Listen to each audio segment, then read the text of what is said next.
Take up right.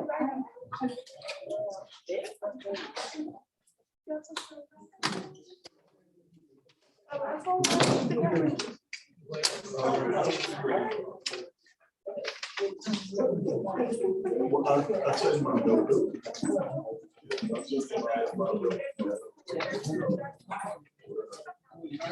Yeah, I just turned the line and then I'll say.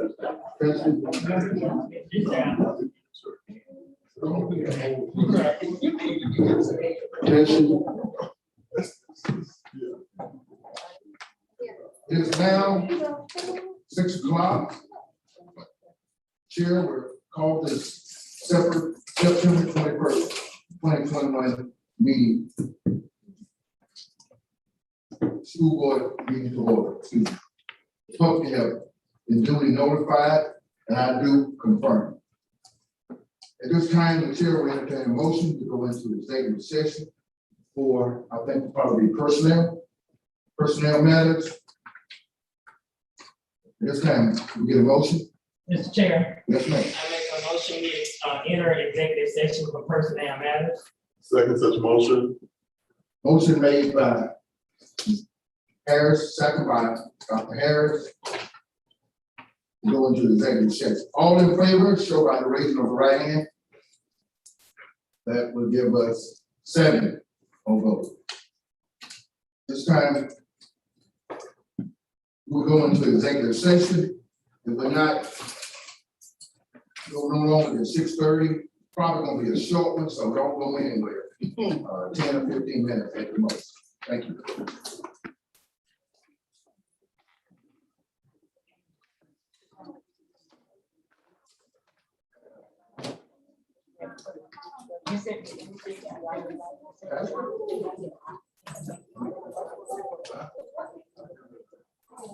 No, Ms. Brown, right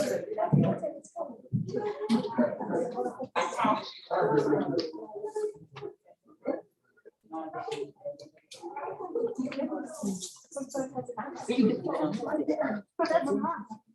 Oh.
I appreciate it.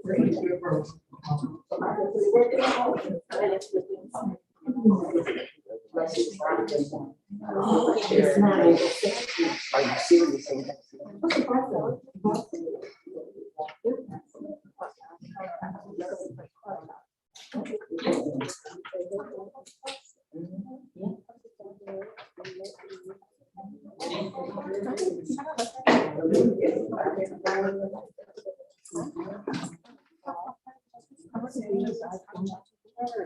Good afternoon, how are you all? I'm Dr. Avery, and I'm going to be recognizing you all. So first, what I want to make sure, can you tell me how to pronounce your name?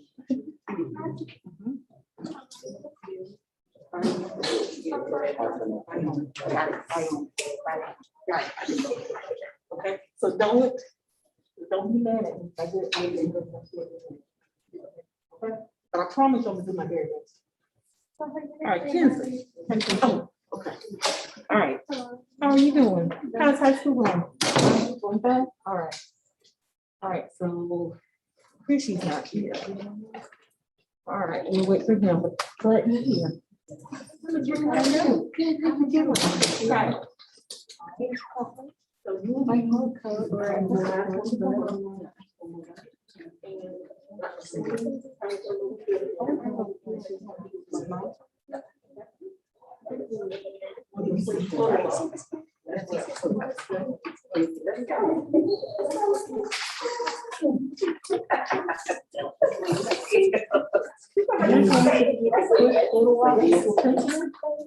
After I say your name, you're gonna come around.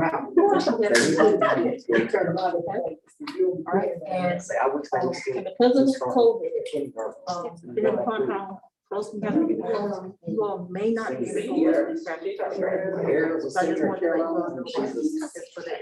You need to say you're here in the principal. Okay.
I think he might have went to the high school, because he might be in the library again. So I was gonna ask him to tell Tracy that it's not just in the district office.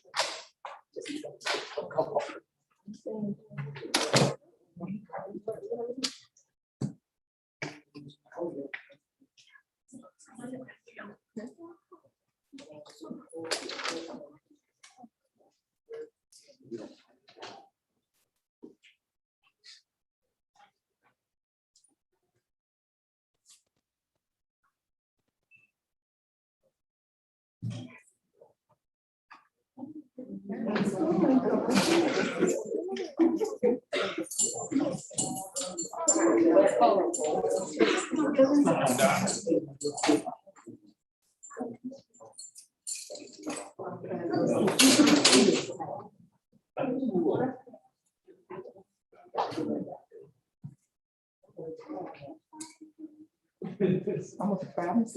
Yeah, call me. I'll get my.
Let's see, it's just.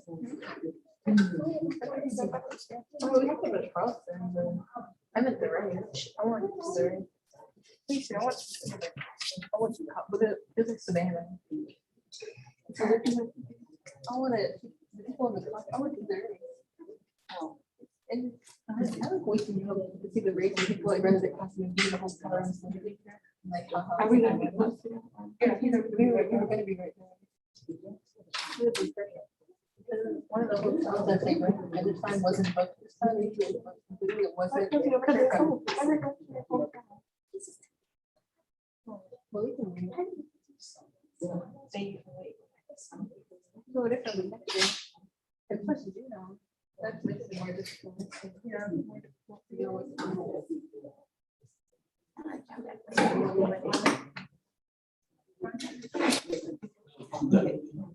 That's how much people are doing.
Because I was like, by the way, guys, you know, the exam is due today.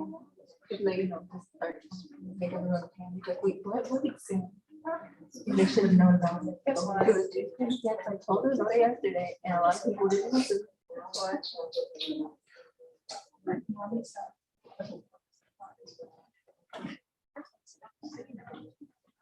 None of our class finished that reading. But you like, Yeah, none of us had. And then also the crowd was like, so she was talking to like, okay, like, you're weird, he's like, all of a sudden, like, well, stay, just practice the project.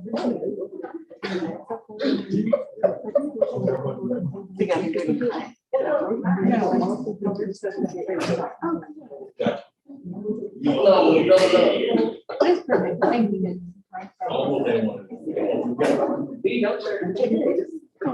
Well, the house, so I already started my outhouse.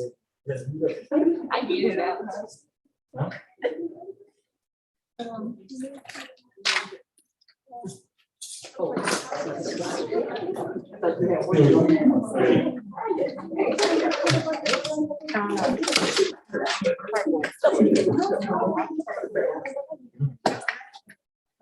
Which always did it all the time, my neighbor. I think it's due next. I'm not exactly- She never told me when it was due, but we had actually, we had Wednesday and Thursday to actually so. Let's see it. I. Let's see it. Let's see it.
Oh, yeah. It's not about that.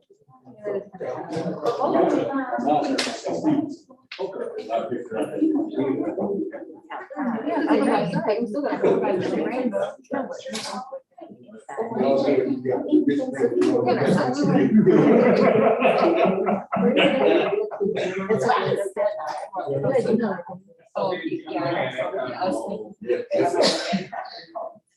And it would.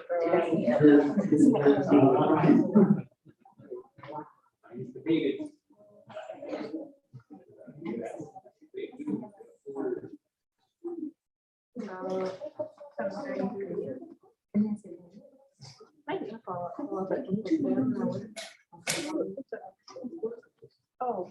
You don't. I mean, it's all up to you. You don't want to go nothing. I mean, if you can't.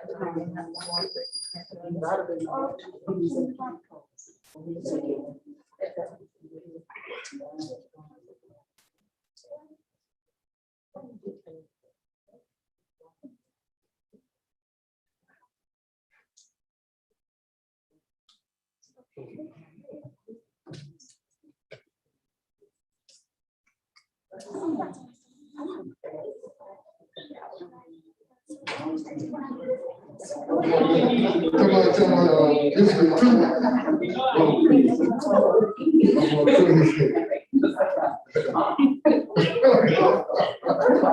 oh, goodness. Only two.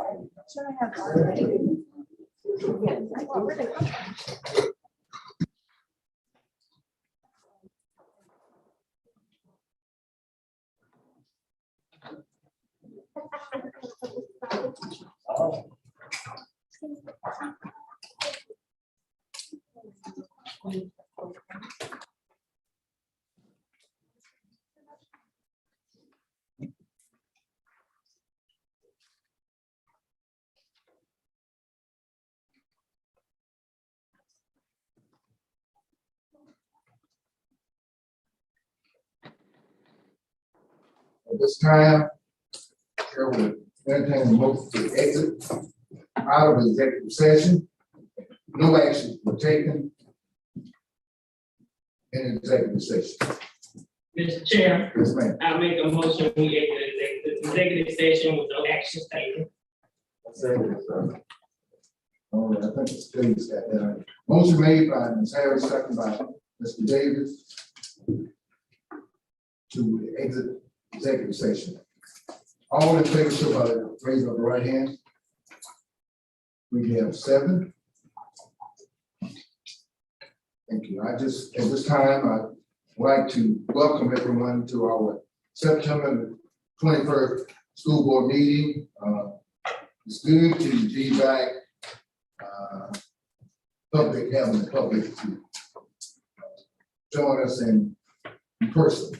And so we thank you and the ones out there that's looking in, check on and supporting our school district. At this time, Chair, we have a pledge allegiance to the flag, our board secretary, and a moment of silence. Let us all stand for the pledge of allegiance. Pledge allegiance to the flag of the United States of America, to the republic for which it stands, one nation, under God, indivisible, with liberty and justice for all. Moment of silence, please.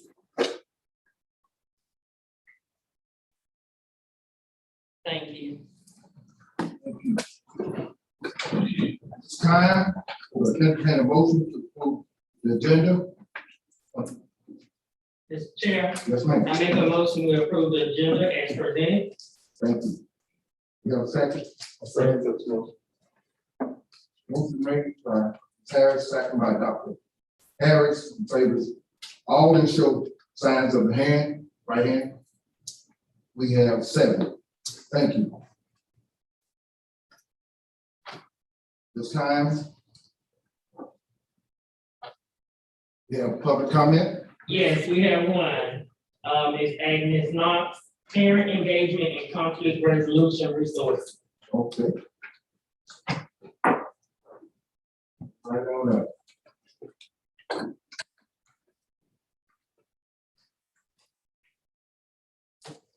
Good evening. Good evening. I will say it feels good to be home as a 2006 graduate of Fairfield Central High School. It's lovely to be back in the presence of Fairfield County. My name is Agnes Knox, and I work for Midlands Mediation Center as the youth coordinator.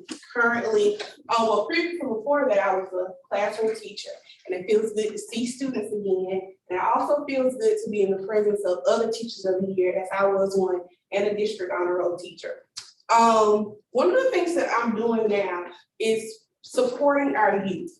We know that as teachers and as those that love children and educators, sometimes it's very difficult in handling sometimes that secondary trauma that we face when working with children, but also not only children, with parents.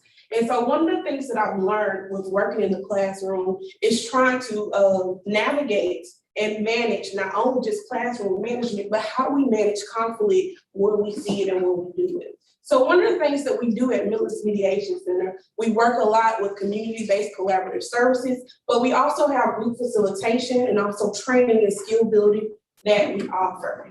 In my role, I would like to offer up youth engagement, parent engagement services, and conflict resolution services. And there's so many resources that we have that I can't mention all of them here. But what I would like to do is to meet with not only bring a presence to Fairfield County, but meet with you all and meet with other principals of that nature to share with you all the resources that we have. Because one thing Fairfield County taught me, it takes a village to raise a child. And many people in here were a part of my village, and I thank you for that. And this is the product of what you're raising as good, so thank you. But one of the things that we want to make sure that we're doing is we're bringing those resources back home, back to our community, so we can have a peaceful community, so that our children can have a fair shot at growing and a fair shot at learning. And one thing that I've learned over these years is that sometimes we can't walk the road for our kids, but one thing we can do is build those bridges. And our resources are a bridge to make sure those that they can make it to their desires and to freedom and to a peaceable group. And so in a few minutes, you all will be receiving that email from me. Just let me know if you got the email, but I look forward to just sharing more information, what Miller's Mediation Center has to offer and the things that we can possibly partner together on. Thank you. Thank you. Appreciate that. Your name is Ms. Agnes Knox. Thank you. Time, we'll have a participation and recognition, Dr. Green. Yeah, Dr. Davis assist me on this.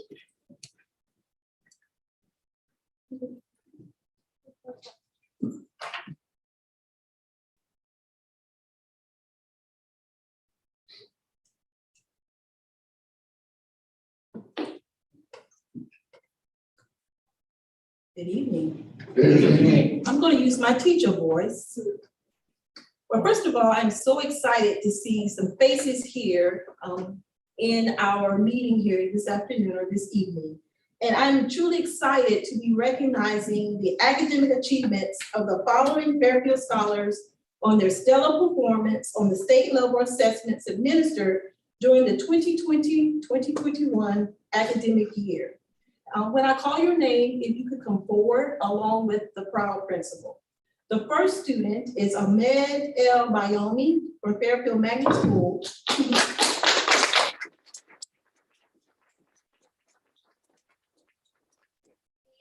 Ahmed earned a perfect score on the math SC Readiness assessment, and his principal, Dr. Gail Whitfield, will also be presenting to him a small trophy and also a certificate of excellence. Now, each of the students today.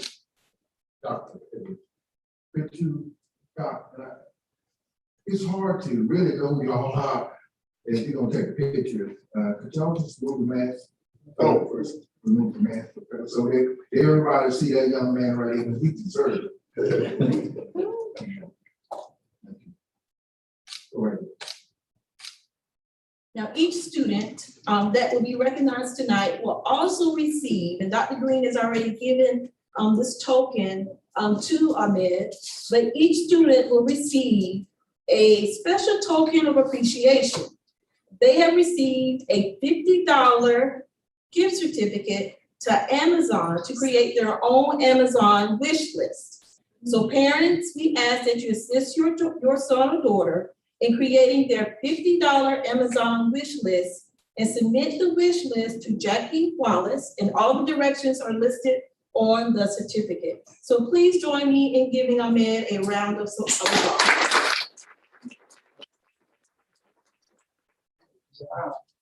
All right. Thank you.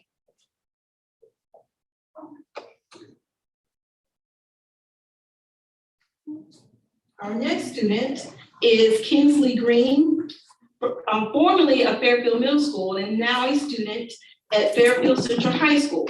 She earned a perfect score on the SC Ready math assessment.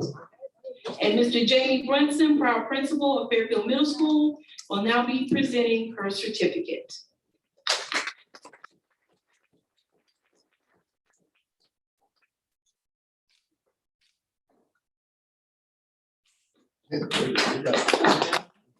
See my kid rushing to leave there.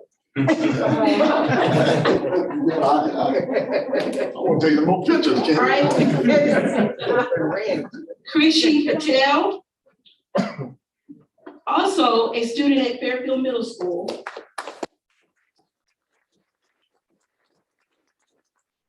Obtained the highest possible score on the ELA portion of the SC Ready assessment.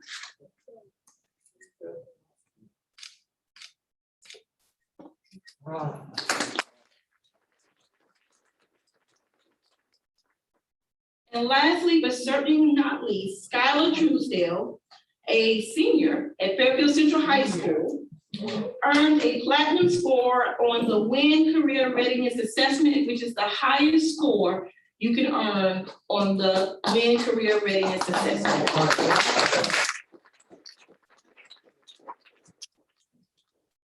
And she's receiving a gift bag along with a certificate from Dr. Tracy Swilly, principal of Fairfield Central High School.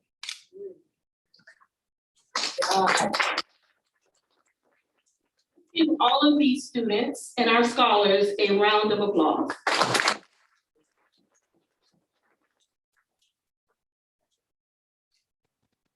Chairman Miller, members of the board, just let me say, we are ecstatic about the performance of these young scholars. Not only did they do exceptionally well, they performed at the very, very, very highest level.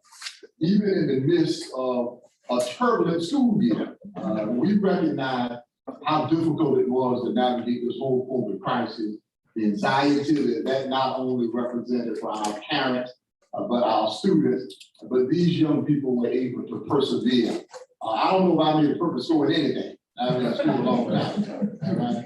But these young folks have not only done well, as I said, they have exceeded at the highest level, and we are so proud of all that they have accomplished and know that there are even greater things in store. And so I'm putting pressure on you, ladies and gentlemen. Skylar will be graduating, so I can't demand that you do it, but I want to purpose so next year as well. So you've already established the standard, and Skylar, when you move on to the next educational phase, I'm sure you will be bringing some perfect scores there as well. Once again, join me in giving a round of applause. Thanks.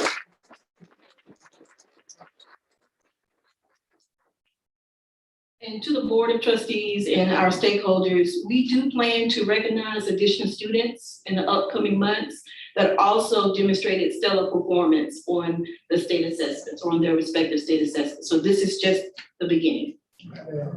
And so let's recognize the parents. I mean, I know none of this happens without exceptional support at home. I see Ms. Green trying to ignore me right there. But we want all the parents to stand and be recognized as well, if you could.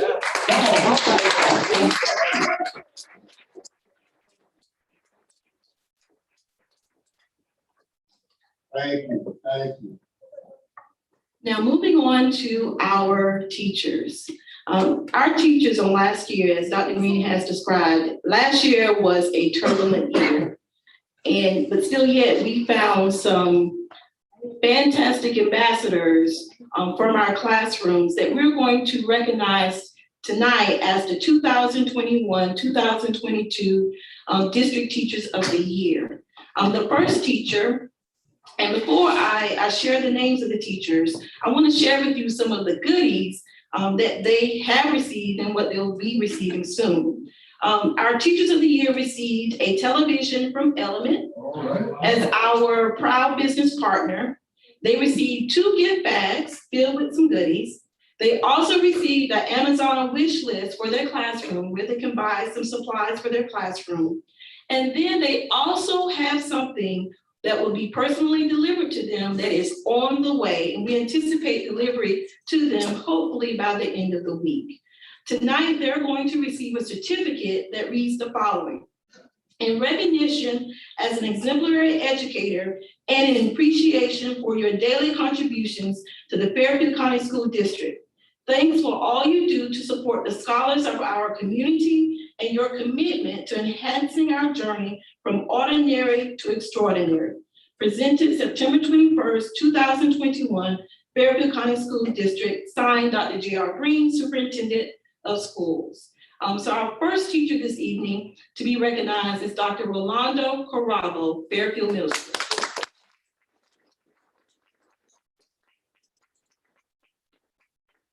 And Mr. Brunson, feel free to come down to take a picture with Dr. Carravo.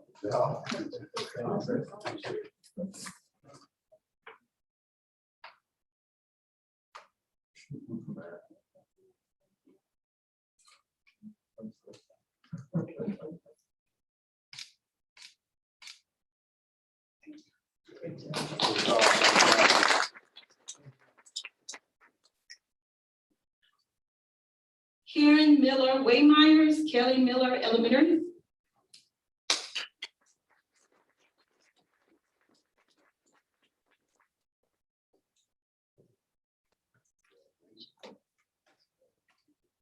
Yes, ma'am. You know, look.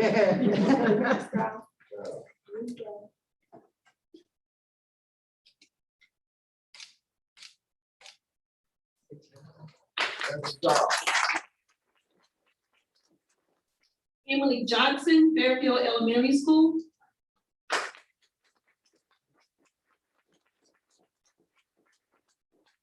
Congratulations, Ms. Johnson. Congratulations.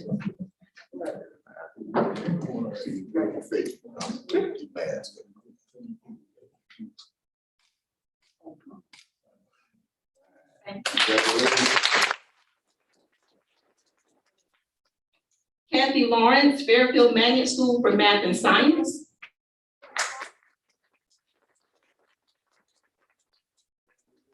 All right.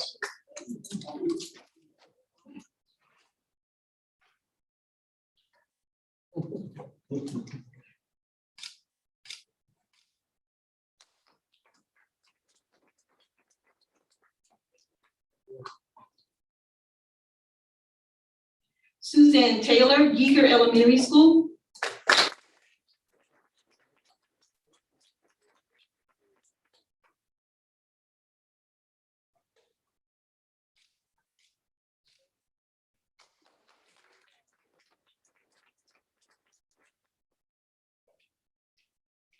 Marlon McKnight, Fairfield Career and Technology Center.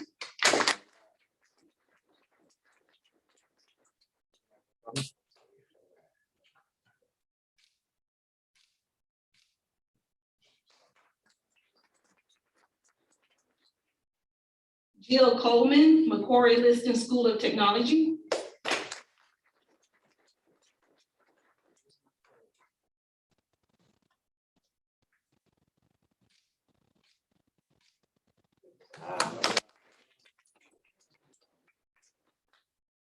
And lastly, Veronica Thomas, Fairfield Central High School teacher and also Fairfield County School District Teacher of the Year.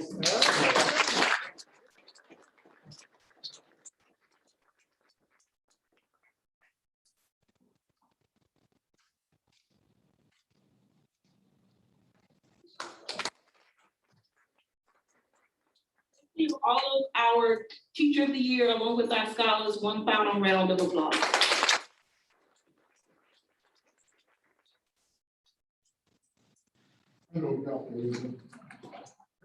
Chairman, you know, members of the board, I tell you what, we have such an impressive group of educators in Fairfield County. There is so much that makes me proud about being a superintendent of schools here, the outstanding community, parents, students, but certainly the outstanding faculty and staff is absolutely what makes this a special place. Who are invested in the young people in our community. And so we are so appreciative of their hard work and commitment. I don't mind saying, Mr. Siebel, I never won Teacher of the Year. All right, and so this is an honor that I never received. You might have received it, but I never received it. And so I am always impressed by those who have been voted by their peers as the best in the business. And we have an outstanding collection of teachers throughout the district. This is just indicative and representative of the outstanding work that is going on in our schools. So on behalf of the administration, I know I speak for you. We thank them for their commitment to young people. They are vitally important. Thank you. Thank you. Ms. Kine. Set the minutes from our August 21st, 17th meeting. Yes, ma'am. I make a motion, we accept the board minutes from August 17th regular call board meeting.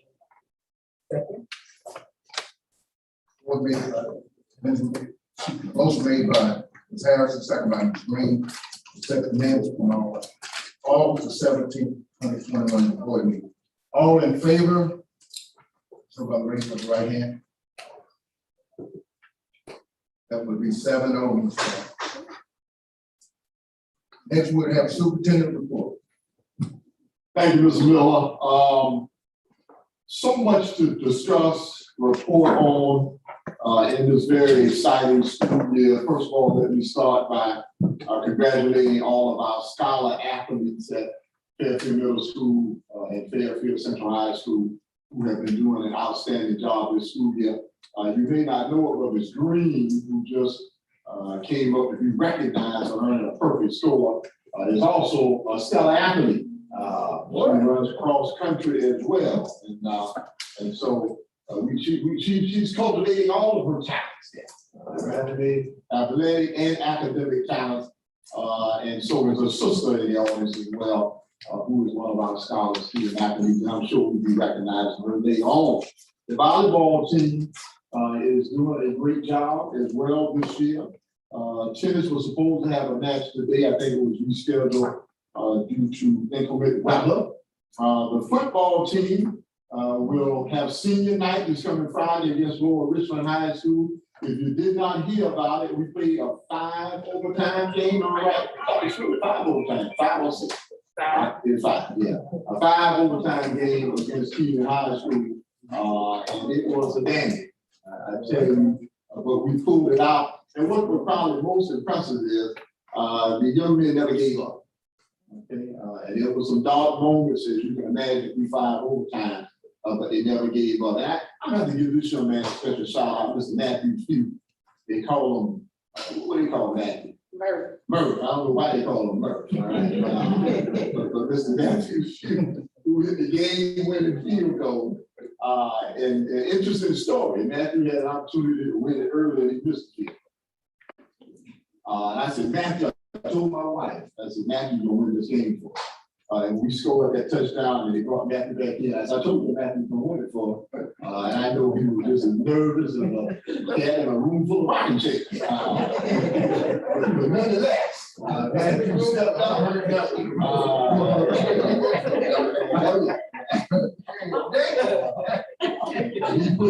He put it right down the center. He put it right down the center, and it was just absolutely elation after that. But I want you all to imagine all these people in the stand, the rain, it's 5 overtime, the team counting on you, the people in the audience talking about you, and you got to go up there and hit that field goal. So I know that was significant pressure on Matthew, but he stepped up and he made it happen. So Matthew, if you're anywhere listening or anyone who knows Matthew, tell him I said outstanding job in addition to the entire team who held firm and showed a certain level of resilience that I think will pay dividends for years to come.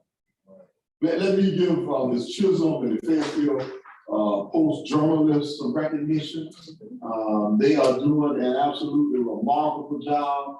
If you've not read the Post, please take an opportunity to take a look at it. I was so impressed with the amount of research that they did in the most recent edition. They must have, they had a couple of students did something on the big grab yard sale. They went out and interviewed people. They're doing a good job. Okay, so let's continue to look up our student journalists who continue to report the outstanding news that's going on in Fairfield County. Now we're going to move to the COVID report.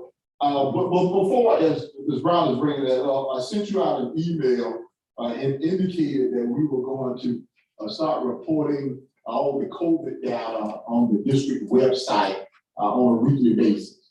And I had someone call and ask me, said, well, Superintendent, during the town hall meeting, you indicated that wasn't going to be your recommendation. And I told him you're right. I told him initially I was skeptical as to whether it was worth the amount of time and effort to publicize the information we've written. But I was convinced that maybe it would be beneficial to mitigate any potential misinformation that's out there. Okay, and so if we take the time to put the actual information out there, it may lessen the likelihood that someone will try and perpetrate things that aren't accurate. And so for that reason, I think it is absolutely a good thing. It won't be updated daily, as I said, but it will be updated weekly. The information was updated on yesterday for the previous week, and we'll update it, I think, every Tuesday afternoon or Monday afternoon of the previous week. Okay.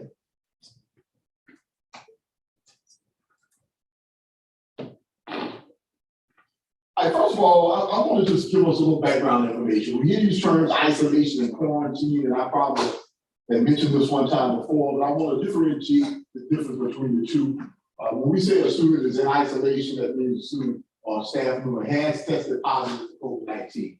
If a student or staff member is in quarantine, that means that that person has come into contact either at school, at home, in the community, somewhere, has come into contact with someone who's positive for COVID-19. And I think in many respects, our community tends to conflate isolation and quarantine. And so when they hear that there were 15 kids who had to be home because of COVID-19, they automatically assume that these 15 students are positive. But it doesn't mean that. And you may have one student that's positive, and you may have 14 students who are close contacts that are positive. And it doesn't even mean you're close contact with someone at school. It could be a household contact. So if a mother or father is positive for COVID-19, then that student has to quarantine for a period of time. So I want to make sure we understand the difference between isolation and quarantine. Next, I want to talk about what is a close contact. A close contact, as referenced here, means that you're within 3 feet of an individual for 15 consecutive minutes. So when people ask, well, there was a positive student, he walked through the halls, how many people did he walk by? That doesn't necessarily represent close contact. Okay, and the reason that that definition exists is because the research shows that it takes about that much time for you to accumulate enough virus to contract the actual COVID-19 virus. Now, that's generally speaking that if you're within 3 feet, so let's talk about some other aspects. If you're within 3 to 6 feet of someone, and you are both wearing a mask, even if you are within that time frame of 15 minutes, it's not close contact.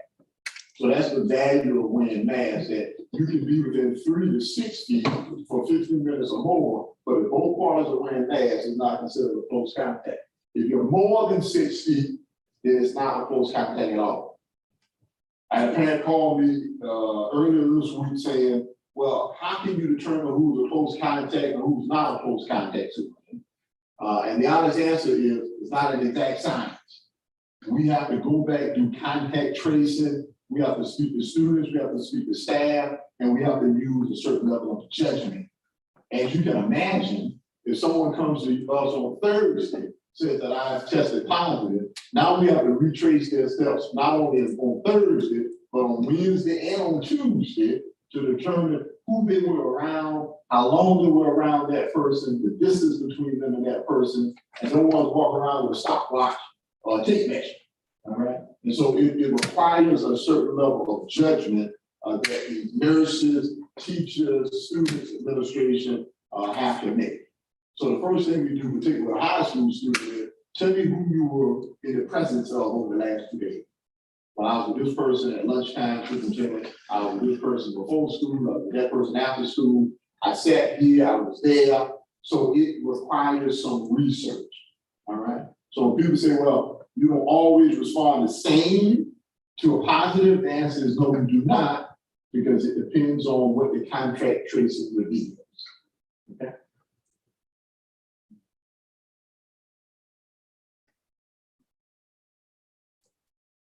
Okay, student cases, we just did a little reflection on previous weeks. August 30th through September 3rd, there were 11 isolated students, which means positive cases.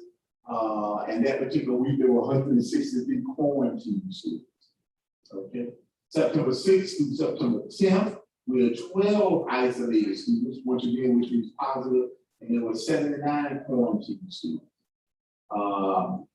And September 13th through September 17th, the most recent week, there were 19 isolated students and 110 quarantine students. What we generally find is after a holiday, we tend to see an uptick in isolation.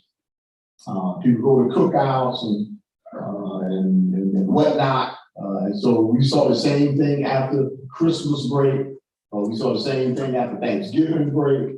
Generally, there is an uptick in transmission of the virus after holidays.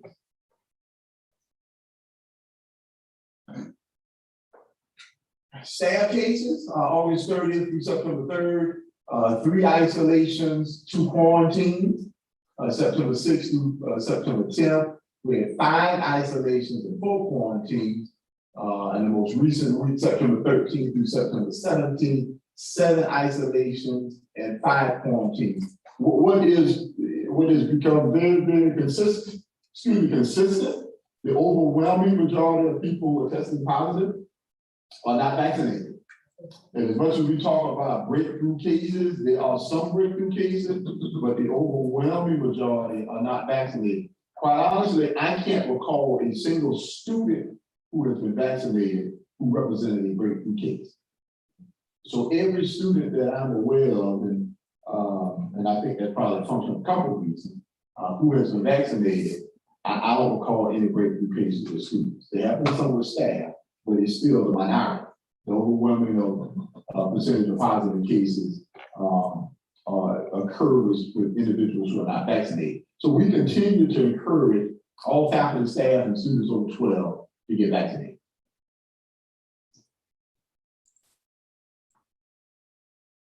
Any questions? Mr. Chair, Dr. Green, and I know me and you had discussed this, but to clarify to the audience out there about, you know, the talk was that they were gonna get fired if they don't get the shot, but I know you sent an email out to what the board voted on, and I did explain to some people, but you know how things get twisted and turned around. So if you can just clarify to everybody that's watching, because I did clarify for some of them, but I don't know if everybody got it, but I know you sent an email out to explain what the board actually voted on, but for some reason it still got twisted. Yes, I appreciate that, Ms. Harrison. And so what we discussed at the last meeting was how we would handle COVID-related absences.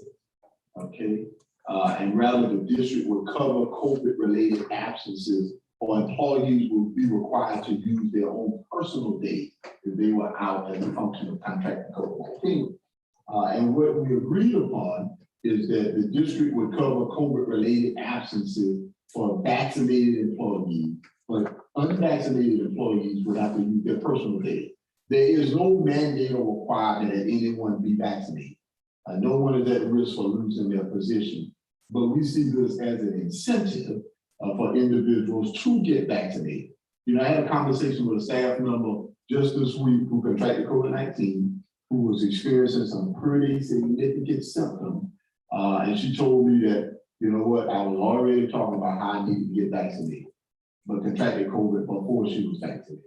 And so I would bet you, if you would talk to her, she would say, I regretted not doing it. Okay.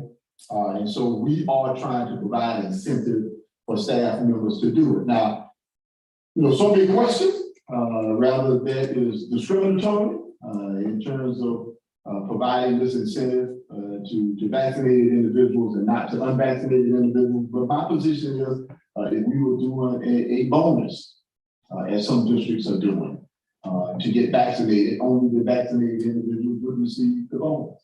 And so no one is being penalized from my perspective, but you aren't necessarily being rewarded because you are vaccinated. So to clarify that, Ms. Harrison, no one is at risk of losing their position. We're not mandating anyone be vaccinated. This simply was an incentive that said if you are vaccinated and you still contract COVID-19, we will cover your related absences. Let me also say this as it relates to absences. COVID is obviously a different scenario, but employees have always historically used sick and personal days to cover absences. Okay, I mean if you ended up, having the flu, strep throat, or whatever the absence was, I mean historically you have used your sick days to cover those days. So that is not a new phenomenon where people use sick days to cover sick days. Okay, but I respect anyone who disagrees with that position, but that was the position that the board took at the last meeting. It had nothing to do with anyone being terminated from their position. Ms. Green? Yes, Dr. Green, first, I'd like to thank you for defining the vocabulary that's being used for the COVID-19 situation with the quarantine versus everything else. And second, could you tell me what the percentage of teachers that have been vaccinated? Do you know that? Yeah, so, it's a kind of a fluid figure, as you can imagine, Ms. Green. The last survey we did, we were right in the ballpark of about 63–64%. And this was at the end of last year. I suspect we are in a better place this year. We've not done a new survey. But if I had to just guess off the top of my head, Ms. Green, I'd probably say we're 70+%. And that's unscientific there. But just in talking to individuals, I'd probably guess we're on 70 now. Okay, Dr. Green, I got a question for you. Me and Mr. Siebel was in a conversation a while back, and he made a pretty good statement of what he said. It was an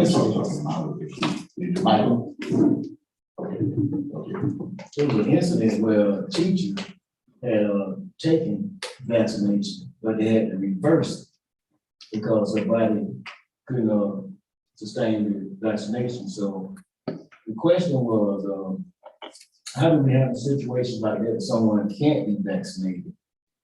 Should they actually be penalized, or could we, I don't know, revise it where they got a doctor's statement or something like that, showing proof that they can't take the vaccination because of maybe allergies or whatever the situation may be? How would we handle it? Yeah, so what I'll say, Mr. Davis, is I've not had that presented to me yet. You and I discussed that. I've not had anyone present to me that they attempted to get the vaccine and were denied because of health issues. I would kind of treat that on a case-by-case basis if it were presented to me and there was documentation to support that. But I wouldn't necessarily make kind of a blanket position on that, because that's probably the exception and not the rule. So from an administration perspective, I'd be prepared to address that individually if someone presented that as a scenario. But we've not had that occur as of yet. Now, the person that you're referring to has not presented that to me, so I'm not familiar with the details of it. But if they were, then we'd evaluate how would be the best way to respond. The other thing I say is, if someone would suggest that they're being penalized, I still would challenge that position. Okay, I still would say that you aren't being penalized, even if you elect not to be vaccinated for religious reasons or because whatever your reasons are. I mean, no one is being penalized, no one is taking anything away from you. You just aren't necessarily being rewarded. And so I'm not saying that would be the position if someone were to present that kind of unique scenario. But I would just question the language of penalizing because we aren't necessarily taking anything away from everyone as a function of not being vaccinated. But I would encourage anyone who has a unique and specific situation to come and meet with me to talk about how to be best resolved. Mr. Chair, let's got one more thing, and it's just a statement. I just encourage parents to talk to their children's doctors and stop relying on social media to tell them about this vaccination. That's what a lot of the misunderstanding is coming from. They're relying on social media, what other people are saying, and information that's not correct. If you have a personal physician, that's who you need to be talking to, because that's the person that knows your body and knows what you can get and all the evidence that you have, whether it's allergies or whatever you have. I don't rely on social media to tell me anything. I have a doctor and I don't need social media to tell me I don't need to get a shot. So I just encourage parents to talk to their physician, their children's physician, to explain to them how important it is for them to get the shot, especially if they have underlying conditions. I appreciate that, Ms. Harrison. And I said this during the town hall meeting, that there are lots of dialogue and conversation about what the school district needs to do. And we need to do a lot to try and mitigate the likelihood that students come into contact with the virus. But school districts can't be in it alone. The community, parents, everyone has a part to play in that process. And I would have to challenge our parents, particularly with students who are under 12 years old, who cannot be vaccinated. every adult that they are around has the potential of spreading the virus to them. And that's not just school people, okay? I mean, sometimes we try to suggest that they can only pick it up when they're in school, around a teacher, around a bus driver, around another student, but they can pick it up from mamas and daddies and grandmamas and uncles and aunts and cousins and church members. I mean, the virus is everywhere. And so as much as we need to be vigilant from a school perspective, we need to recognize that parents, community, everyone has a part to play in that as well. And in a lot of instances where we have had to do contact tracing, we found that their contact originated outside of school. I mean, it originated outside of school. And so as much as we're doing all we can inside of school, we need everyone else to do all you can outside of school. Okay? Because if we both are doing that, this is going to be a constantly evolving situation. Chairman Miller and Dr. Gray, if you recall last week, we actually spoke to one of the teachers that had contacted the Delta, and we had a conversation as well as I did with her, and one statement that she made was that she would encourage all of the teachers, bus drivers, whoever to give it, because the doctor told her if she hadn't had that one shot at the time, she'd had a lot of the respiratory problems in there, like the rest of them that was in there, and a lot of them wanted it after the fact that they had contacted COVID virus, and it was too late then. And she just strongly encouraged all the educators and anyone else to get the shot. Yeah, Mr. Davis, I think that has been a consistent theme that people who have experienced COVID-19, and you know firsthand, recognize how devastating that it can be. And if there is something out there to potentially either prevent you from contracting the virus or definitely mitigate the likelihood that you're going to experience a different symptom, then you want to take advantage of that. And you know, I was doing some reading today. They were talking about how we have other countries who are still struggling to get access to the virus. And isn't that very odd that there's some countries that can't get access to the virus, but we have all the access that we would need, and we're struggling to get people to actually receive the vaccine. So I would hope that everyone would, as Ms. Harrison said, really give some thought to whether this is in your best interest. Dr. Green saying all that, you know, I agree. You know, that social media, you know, everybody, you know, misinformation, that's what we're talking about. Misinformation. And some people actually believe it. And it's causing us problems. And that's why I think Dr. Green's initiative to put some information out there that what's going on in this district, you know, for our numbers. But the same thing, everybody got to be in this thing together, you know, whether it's our ministers, our deacons, our school teachers, bus drivers, janitorial workers, everybody, school board members, always got to be singing the same song because we want to save our children. They're the most precious commodity here. We're trying to save our children. And so I just think that we need to take this bull by the horn and move forward with it, with vaccination, masks, and what have you. Go ahead, Doc. Yeah, I'll just close with this. What has been alarming, Mr. Miller, is we have seen more small, young children contract COVID-19 than at any point during the virus. And so the Delta variant has proven to be particularly transmissible with small children. And so we've seen 5-year-old kids, 4-year-old kids, you know, 6-year-old students. I mean, where we didn't really see much of that initially. Now we see small children contracting the virus. And as I said a minute ago, since the FDA federal government has not approved any kind of any kind of vaccine for students between 5 and 12. It's up to the adults around those children to get vaccinated, to provide them the best protection. Okay? Because they can't get vaccinated. Now, I think something is going to be approved in the next couple of weeks for small children between the ages of 5 and 11. And we are hopeful that really changes the dynamic relative to this COVID-19 crisis. But until then, it's up to the adults to get vaccinated to help protect the children. I said one more thing. Yes. I was thinking about this thing a lot. You know, we sign our kids up to school, and part of getting signed up to school is part of taking the shots and stuff, fight off diseases and stuff like that.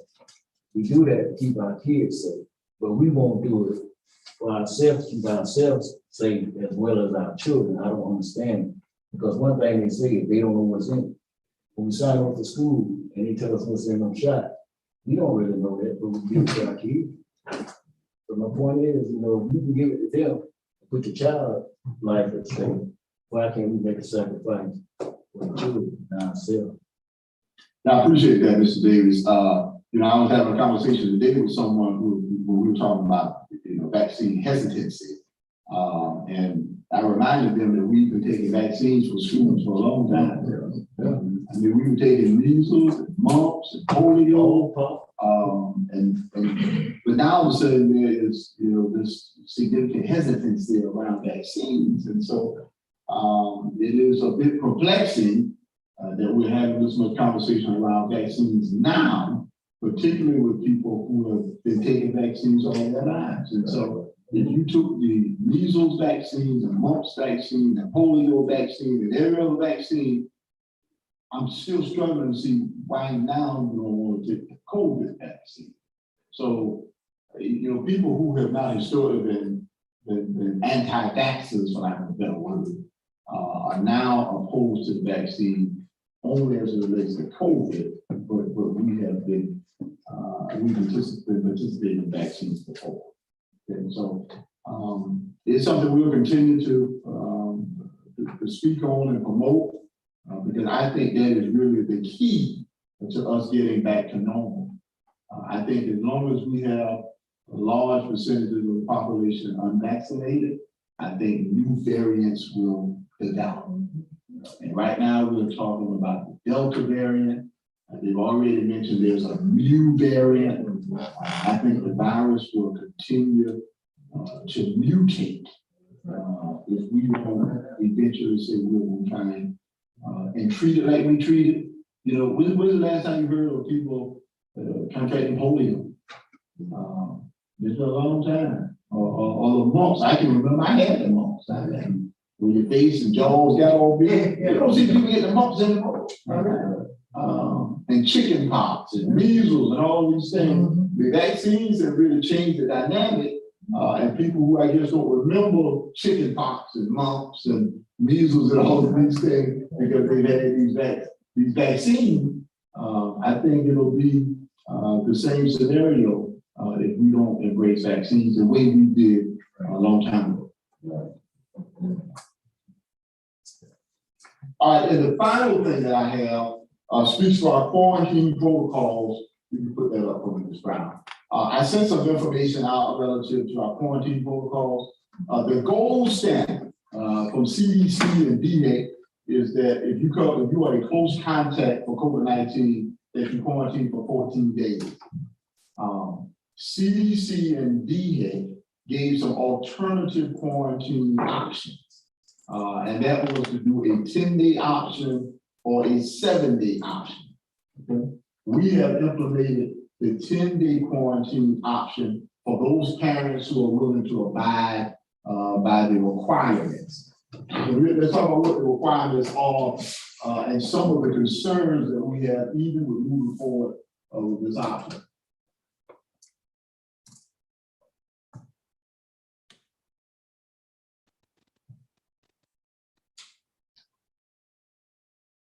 All right, 10-day quarantine option. The 10-day option is now available to students and employees. students must wear a mask at school or work for the remainder of the 14-day quarantine period from day 11 to 14. Students or staff must monitor for symptoms on day 11 through 14. And parents and employees complete a 10-day quarantine option form, turning their phone to the front office to their supervisor, employee, or principal.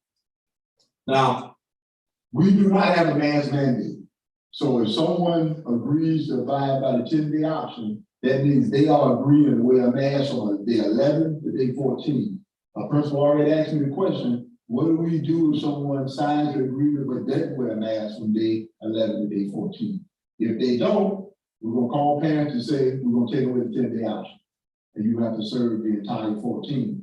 Now that's easier to monitor for an elementary student than it is for high school students. High school students are going class to class in halls, the cafeteria, are really matriculating really very independently. So we will have to count on them abiding by what they've agreed to. The other thing is they have to monitor for symptoms from day 11 to 14.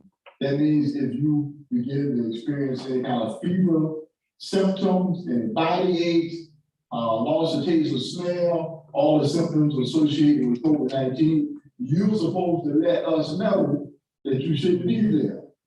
Now, that is concerning because we have to count on people being forthright with us that they aren't experiencing any symptoms. But we are going to trust that they will do that. So we're going to try the 10-day quarantine option. The 7-day quarantine option requires that the student or staff member test after day 5, provided they have a negative test. Then they would need to wear a mask from day 8 to day 14.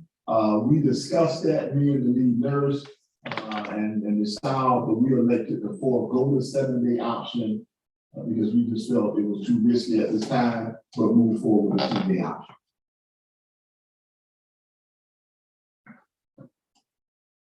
That's the 10-day quarantine option form. As I said, parents will have to agree that their son or daughter will wear a mask from days 11 to 14, in addition to staff.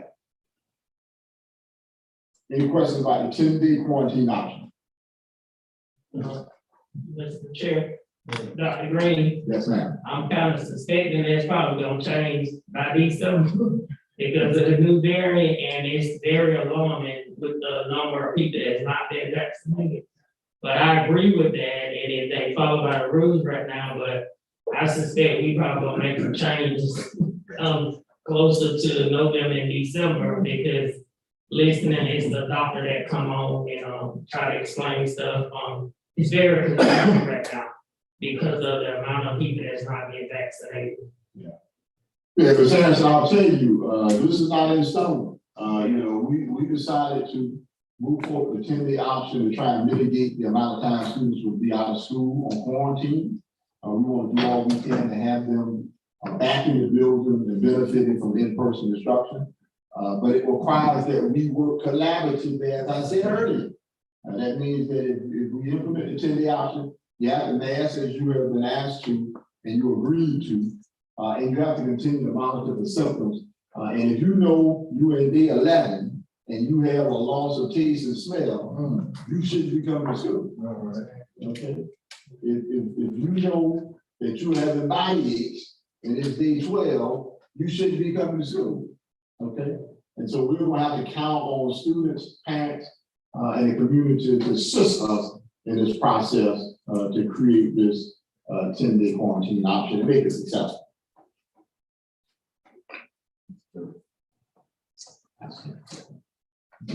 Reverend Jackson, I'm sorry. Yeah. Could you elaborate a little bit for what is going on? You don't have it push down.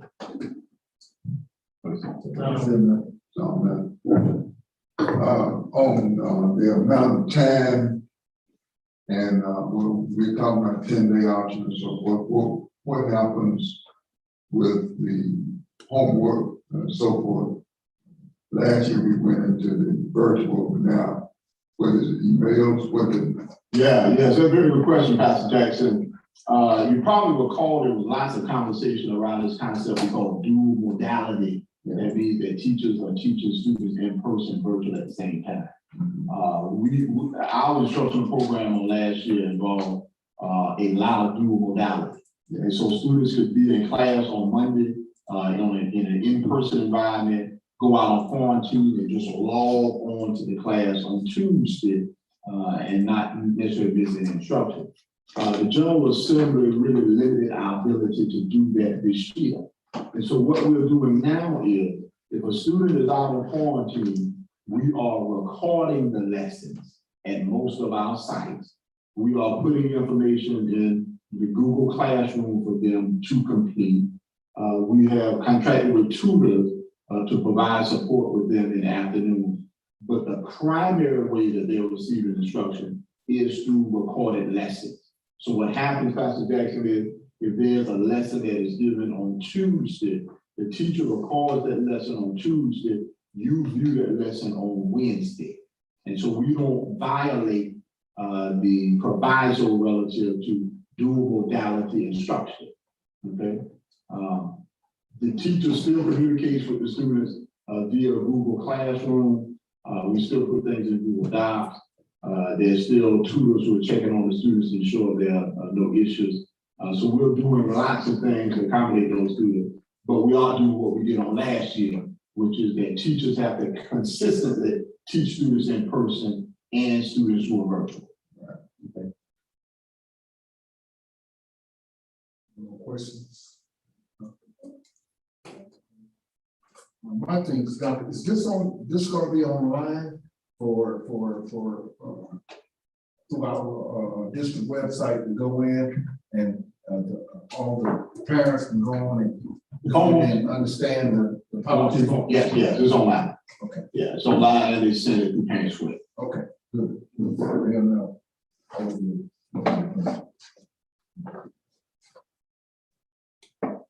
Yeah, that's what. Yes, sir. Yes, sir. Thank you, Dr. Green. Very informative. So at this time, curriculum and instructions, Dr. David.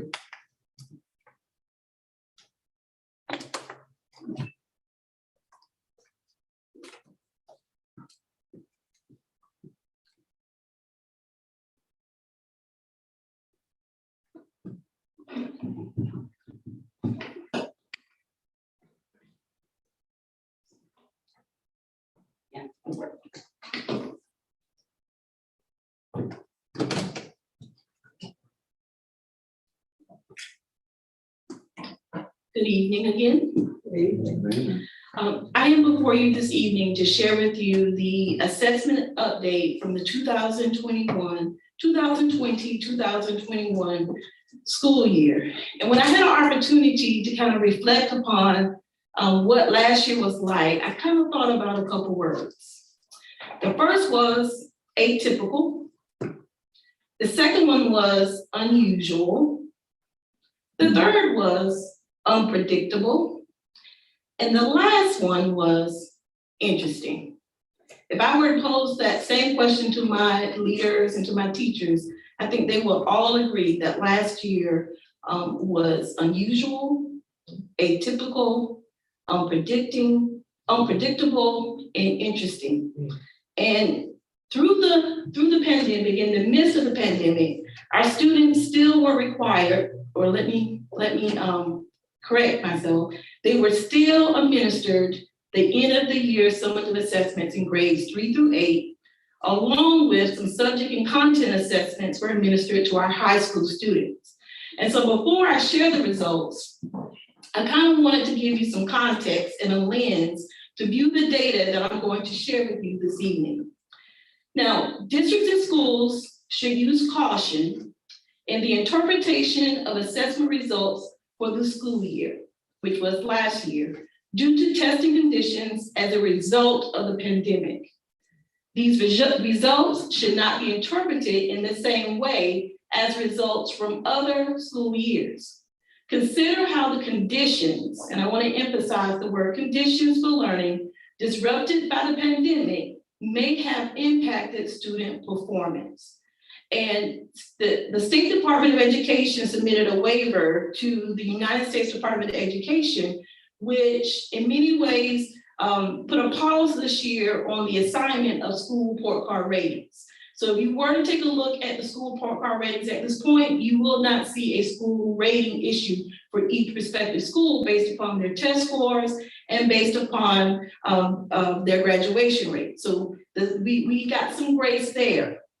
In addition to that, as I mentioned earlier, students were not required, as in years past, to participate in the end of the year assessments. And so the results that you see here are the results of those students who elected to come into our schools in the midst of a pandemic to actually take these end of the year summative assessments. Now, the first set of data that I wanted to share with you is our dual credit, our students who took dual enrollment courses. And even in the midst of a pandemic, 368 credit hours were earned for students who took dual enrollment courses. We were able to offer 24 courses ranging from American Government 201, which had a 94% passing rate, to Theater 101, which had a 100% passing rate. And all of these courses were offered either through, of course, virtually through Winthrop University, Memphis Technical College, and also our partnership with the University of South Carolina at Lancaster. And even there, you see in the results from last year, we had several classes or several courses that had a 100% passing rate. And again, our students earned 368 credit hours. Now, students in high school who took an AP exam or were enrolled in an AP course also took the AP exam. Now, the AP exam, if a student is enrolled in the course, they must also, in order to earn the college credit, they must also pass the AP exam that is typically administered in the spring. Now, in order to earn the college credit, the student must earn a 3 or higher. 3 is considered qualified, 4 is well qualified, and 5 is extremely well qualified. And of course, the qualified denotes that the student has proven his or herself capable of doing the work of an introductory level course in a particular subject at college.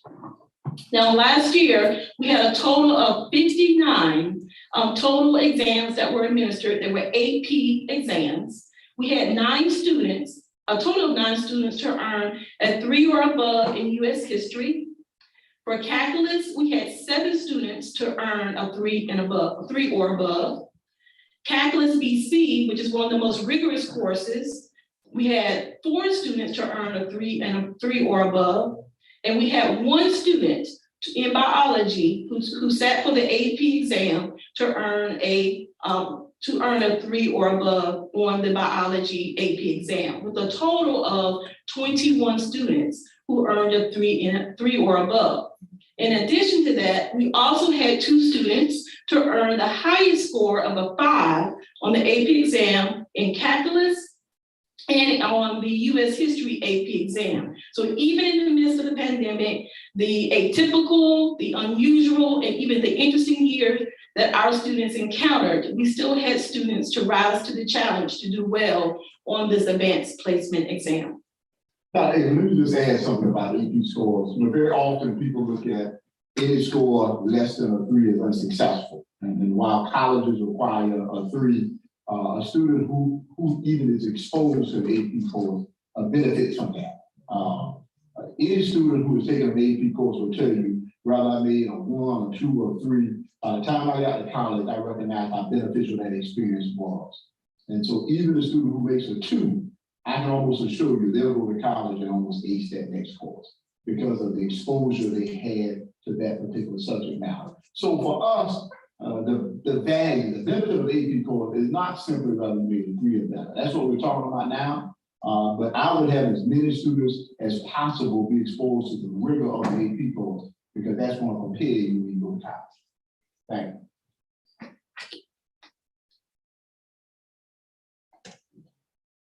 The students enrolled in a high school credit-bearing course, such as Algebra 1, Biology 1, English 2, and US History, which is also, it also requires an intercourse assessment. And last year, we had 51% of our students to pass Algebra 1, 32% pass Biology 1, 76%, which we're extremely pleased, passed the English 2 intercourse assessment, and US History, we had 34 students to pass the intercourse assessment in US History. Now, these percentiles are representative or inclusive of all students in Fairfield County that took the intercourse assessment. So we have some students who are enrolled in the STEM Early College Academy that are also taking Algebra 1 and English 2, or other students from the middle and the high school. Their results are included in the percentages that I shared with you. Now, moving on to the SAT, these are the results for the class of 2021. We had 86 graduating seniors tested on the SAT. For the average evidence-based reading and writing score, the score was 433, or the average score was 433. The average math score was 443, and the average composite score was, of course, 876. And just to note that on last year, due to the pandemic, many colleges did not require the SAT as a required for admission. And in some cases, even now, some colleges and universities have already announced for the incoming class of the class of 22 that they will not be requiring SAT as a eligibility requirement for admission as well. So even the colleges are understanding that in the light of the pandemic, that the SAT shouldn't be the singular determination of a child's worthiness for admission to a higher education institution.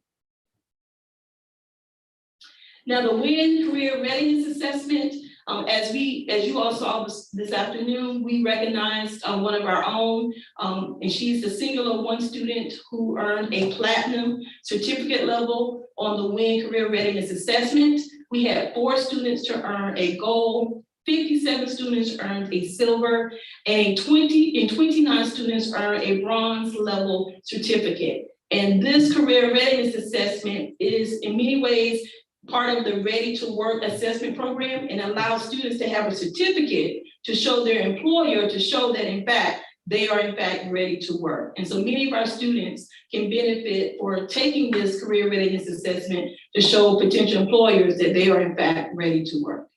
And this assessment is given in the 3rd year of the student's academic year in high school, which of course is typically in the 11th grade.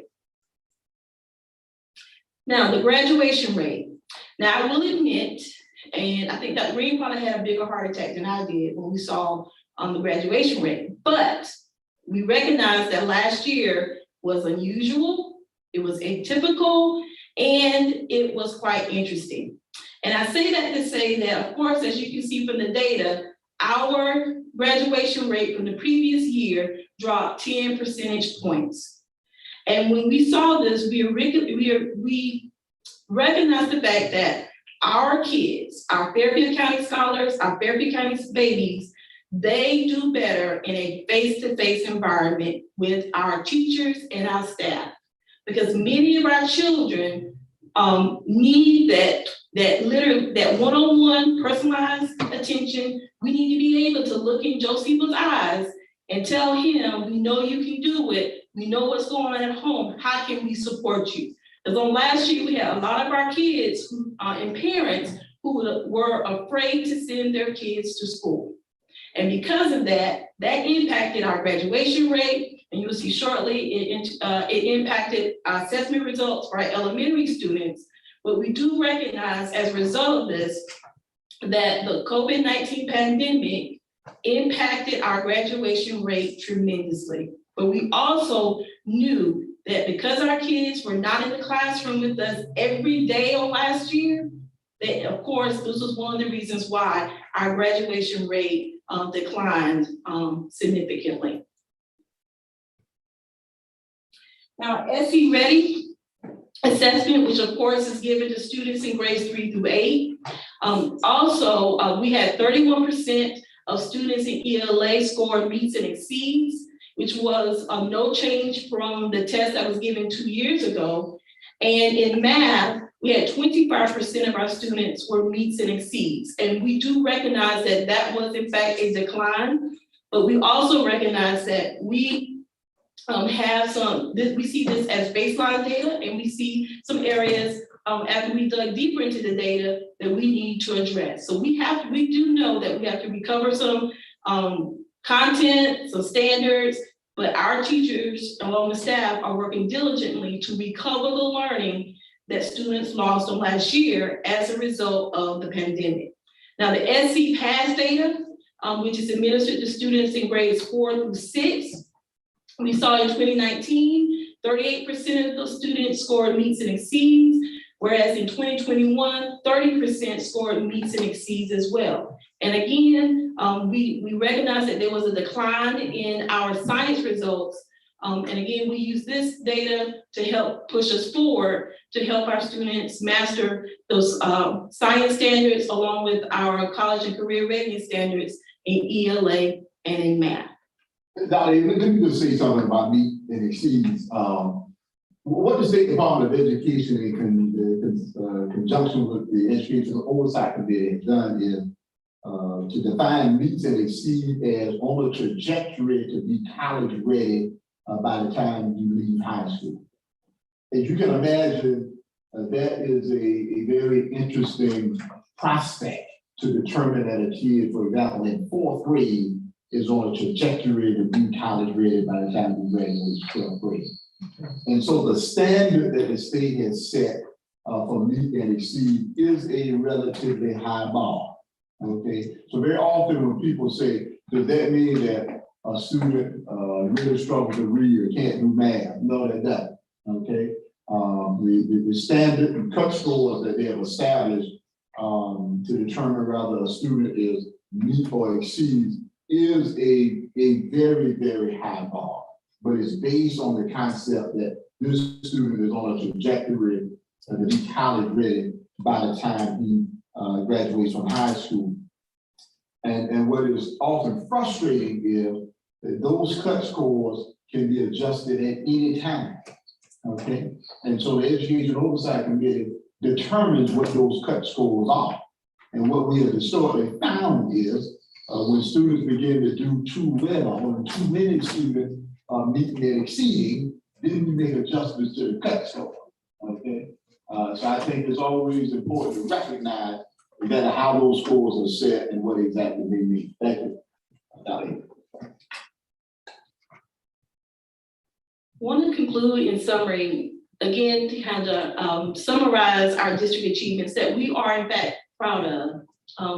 In summary, we had again 368 dual credits were earned by our students, and that's 368 free college credits that students received as a product of being enrolled in the dual enrollment classes here at Fairfield Central High School. We had 45 students achieve the 90th or above percentile on the SC Ready ELA assessment, and 48 students achieved in the 90th percentile or above on the SC Ready math assessment. 2 students achieved a perfect score on the SC Ready math assessment. 1 student achieved the highest attainable score on the SC Ready ELA assessment, and 1 student received a platinum certificate on the Ready to Work assessment. And of course, those students were recognized tonight. Are there any questions? Dr. Avery, while the board is really formulating some questions, let me just add one thing. The overall evaluation of the data leads us to a very important conclusion, and that is that we represent significant value in the lives of the young people in this community. And we always recognize the importance of schools, but this pandemic illustrates the importance of school. I said this, I was at Rotary Club today, and I said this, and people may question it. But in communities that have significant numbers of families that come from poverty, schools are even more valuable than they are in communities of influence. Okay, where you have the wherewithal to provide the level of support that otherwise may not exist. When Dr. Avery talks about the graduation rate being affected, we had young people, without the support that we provide them, really kind of floundered and struggled because they weren't getting that level of support away from us. Okay, and so that really reiterates the value that we represent in the lives of young people. And so not having them with us not only impacted their ability to be successful in read, write, and arithmetic, but it also impacted their social and emotional health. I would make the argument that it also impacted their physical health. It impacted lots of things relative to how our students are growing and developing. So that was the overall takeaway for me, is that we represent significant value in the lives of the young people in this community. Thank you. We'll open up for questions at this time. Mr. Chair, Yes, ma'am. Go right ahead. Dr. Green, Dr. Avery, I don't think nobody should question, you know, the impact that this pandemic had on our students. I really truly believe that anybody would have thought that our kids should have done the same as prior to the pandemic. It just wasn't gonna happen.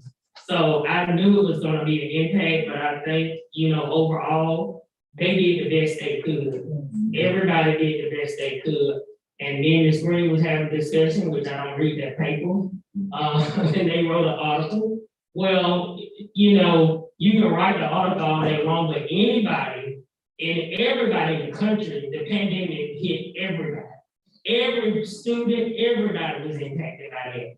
I guarantee if they go write an article about every state, they numbers drop too prior to this pandemic. So I truly believe that the kids and the parents, they did the best they could. They was at home for so many months. They had internet. We stayed in rural communities. They had internet connection problems. I mean, it was a lot going on. It was a struggle. And you know, and it's still a struggle. But I just, you know, I don't read that paper and I just feel like, you know, you shouldn't question that. You shouldn't question that. And what Dr. Green said about the AP exam, you don't have to make a 3 or above. My girls went to school and the first thing they told me is that I recognize everything that I read these books. I didn't have to read these books anymore. So I appreciate what Fairfield did for my kids. So thank you. Yeah, Ms. Harrison, I'll just follow up what you said. Initially, the State Department of Education really was requesting that our students not take summative assessment this past year. That request was not granted because they recognized the turbulent environment that our young people had been in all year long, and didn't feel as if it were in their best interest to ask them to come in to test. As Dr. Avery alluded to earlier, no one was mandated to come and test, particularly for those students who were virtual. Just to give you an example, at one of our elementary schools, we only had about 50% of the students even show up to test, because some of the parents were still apprehensive about sending them in to an environment that they felt COVID was prevalent. Okay, you know, as it relates to students' performance on this assessment, you know, students were navigating challenges that we can never even imagine. Right. And even in the midst of all of that, you still have students who did well, and we celebrate that. But I don't look at this data, quite honestly, as a measure of the job that students or staff did this recent year. I simply don't think you can measure it simply by a one-day standardized test score. It is so much greater than that. So, you know, we'll continue to process the data, look forward at how we can address any learning loss, and try and mitigate any challenges that we have this year, because in many respects, this year is turning out to be as disruptive, if not more disruptive than last year. Because we are constantly finding students in isolation and quarantine protocol as a function of the virus, probably even more than we have recently. Mr. Chair, Yes, sir. Dr. Green, have we made any determination, since you stated that 50% of our people didn't take it? Have we made any determination whether some of those were our best and brightest that didn't show up to take the test And that might affect the assessment.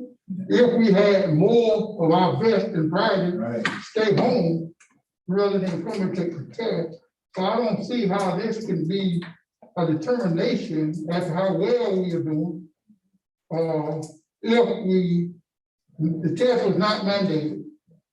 You came to take it if you wanted to. And as we know, a lot of students make that determination, parents don't make that determination. So, I really don't see how this test can tell us anything unless we dive real deep in the data and determine who took it, who didn't take it, and whether we sent the wrong ones to take it and kept the wrong ones home. We invited all of them to come. But as your question, Mr. Seaver, and we had one school, the 50% was the worst in the district in terms of percentage tested. And in talking to that principal, she indicated that a lot of the students who stayed home were kids who historically have done well. And why they stayed home, she really couldn't answer.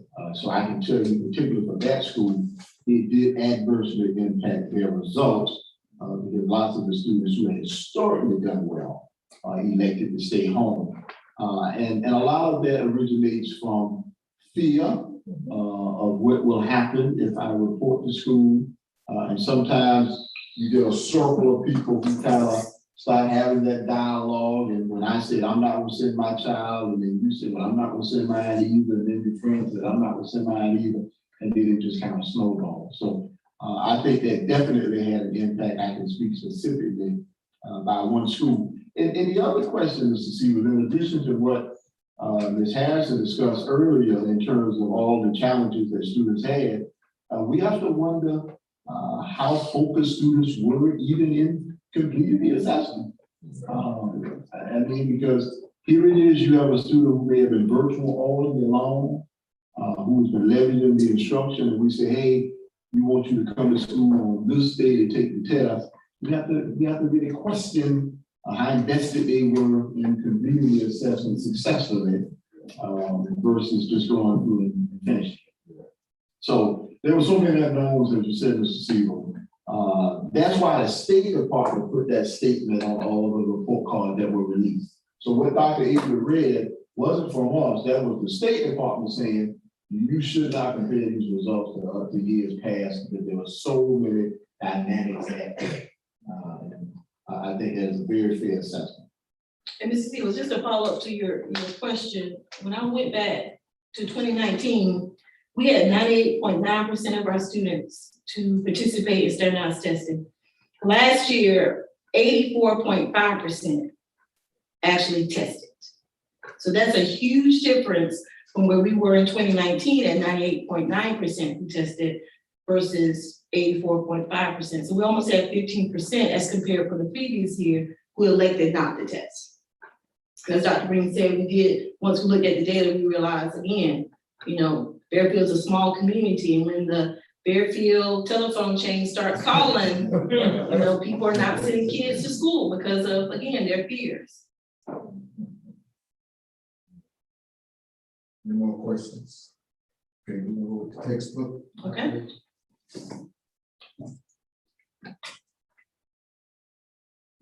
All right, for your approval is the 2021-22 instructional materials textbooks that have been reviewed by our classroom teachers along with school level representatives. And these recommendations range from art, music, health, personal health, journalism, algebra 3. There is about 4 pages of instructional textbooks that are for your approval this evening. Can we get a motion, please? Mr. Chair, Yes, ma'am. I make a motion, we accept the superintendent recommendation to approve the instructional materials, district selection recommendations for the adoption of the 2021-22 school year. I second such motion. Been a motion made by Ms. Harris, second by Dr. Harris for the textbook for the 22 year. All in favor, so by raising of the right hand. Brown, that's 7-0. Thank you, Dr. Avery. Thank you. At this time, we have operations and finance. Ms. Robinson.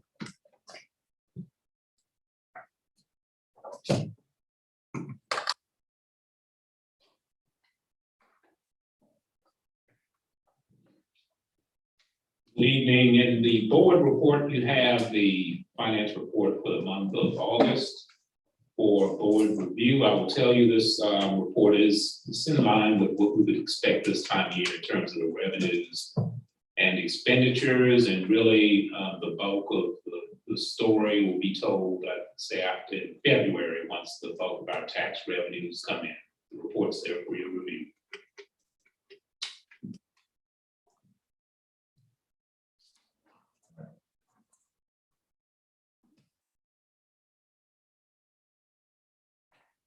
Anybody have any questions?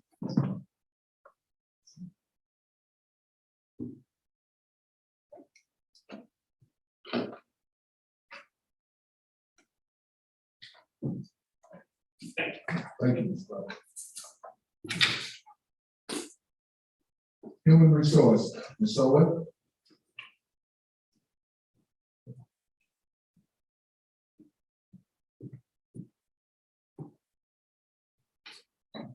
Good evening, Mr. Chairman and members of the board. This evening under Human Resources, item 1, the superintendent recommends the board approve certified resignations and terminations for the 2021-22 academic year. This is presented to you in Exhibit 1. Get a motion? Mr. Chair, Yes, ma'am. I make a motion we accept the superintendent recommendation to approve resignation terminations for certified educator in Exhibit 1. I hear a second. Thank you. Motion made by Ms. Harris, second by Ms. Green. All in favor, so by raising of the right hand. That'll be 7-0. HR item 2. Yes, ma'am. Certified recommendations. The superintendent recommends the board approve certified professional educators for the 2021-22 academic year, and this is presented to you in Exhibit 2. Yes, ma'am. Can I get a motion, please? Mr. Chair, Yes, ma'am. I make a motion we accept the superintendent recommendation to approve the professional certified educator for academic year 2021-22, Exhibit 2. I second. Second. Motion made by Ms. Harris, second by Mr. Davis. All in favor of accepting these recommendations for the 21-22 school year, show by the raising of the right hand. That would be 7-0. Thank you. Thank you. Thank you. So.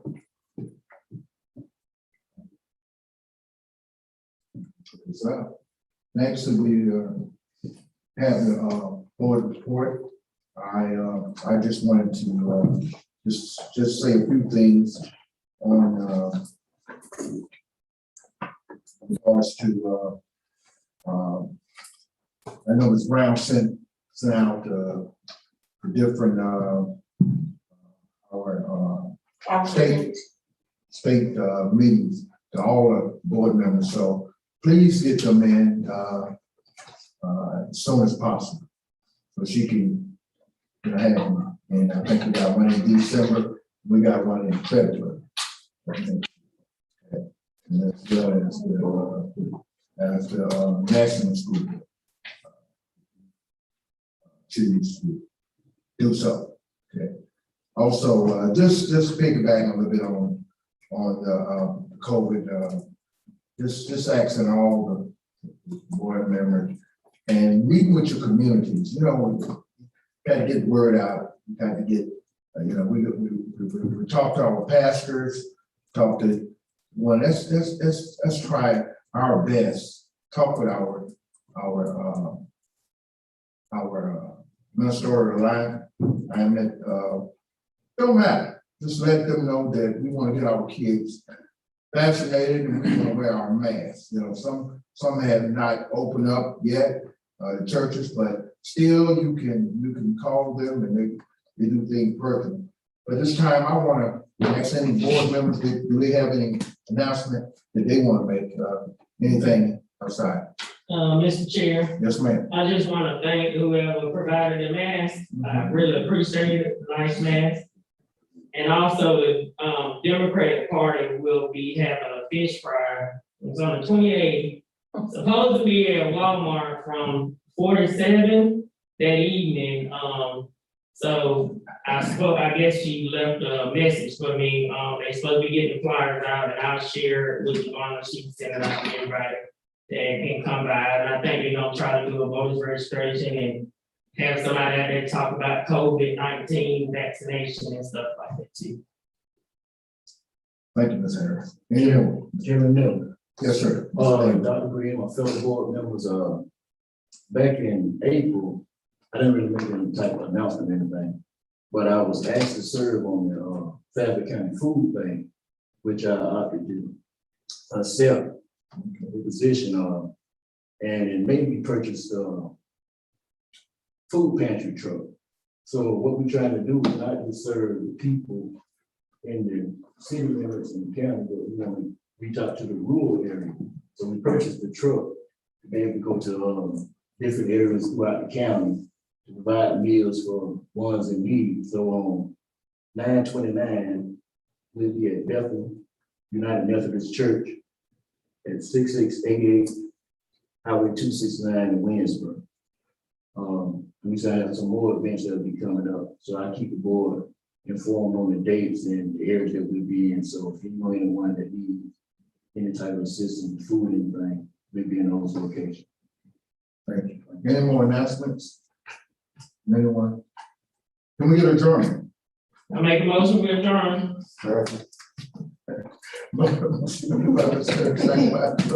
Robert Jackson to adjourn. All in favor, show by raising the right hand.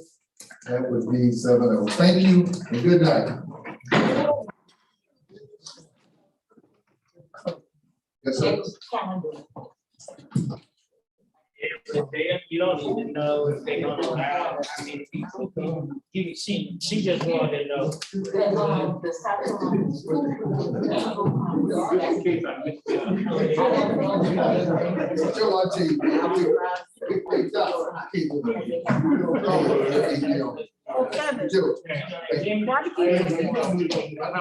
We're doing the barbecue this year.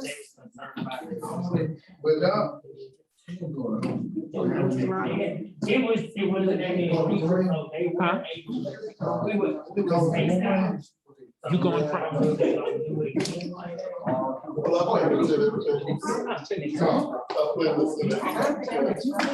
Thank you, honey. I'll make sure. All right.